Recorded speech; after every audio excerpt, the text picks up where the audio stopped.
65 വയസ്സുകാരെ വീട്ടിൽ അതിക്രമിച്ചു കയറി ക്രൂരമായി പീഡിപ്പിച്ചു.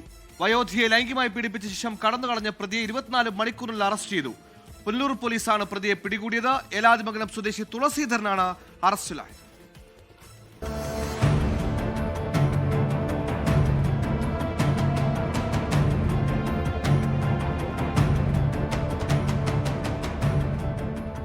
വാഹനാപകടത്തിൽ പരിക്കുപറ്റി കിടപ്പിലായ 65-കാരിക്ക് നേരെയാണ് ലൈംഗികാതിക്രമം.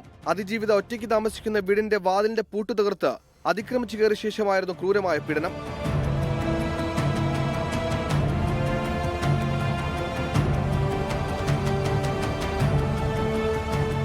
ലൈംഗികമായി പീഡിപ്പിക്കുകയും എതിർക്കാൻ ശ്രമിച്ചപ്പോൾ കയ്യിലുള്ള കത്രിക കൊണ്ട് മുഖത്ത് വരയുകയും ചെയ്തു.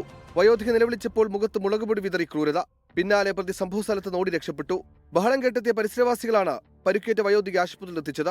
സംഭവത്തിൽ അന്വേഷണം നടത്തിയ പുനലൂർ പോലീസ് 24 മണിക്കൂറിനുള്ളിൽ പ്രതിയെ അറസ്റ്റ് ചെയ്തു. ഏലാതിമംഗലത്ത് താമസിക്കുന്ന തുളസീധരനാണ് അറസ്റ്റിലായത്. പുനലൂർ SHO രാജേഷ് കുമാർ ടിയുടെ നേതൃത്വത്തിൽ SI അനീഷ്, ASI അനിൽ, SCPOമാരായ മനീഷ് എന്നിവരുടെ സംഘമാണ് പ്രതിയെ പിടികൂടിയത്. 24 കൊല്ലം.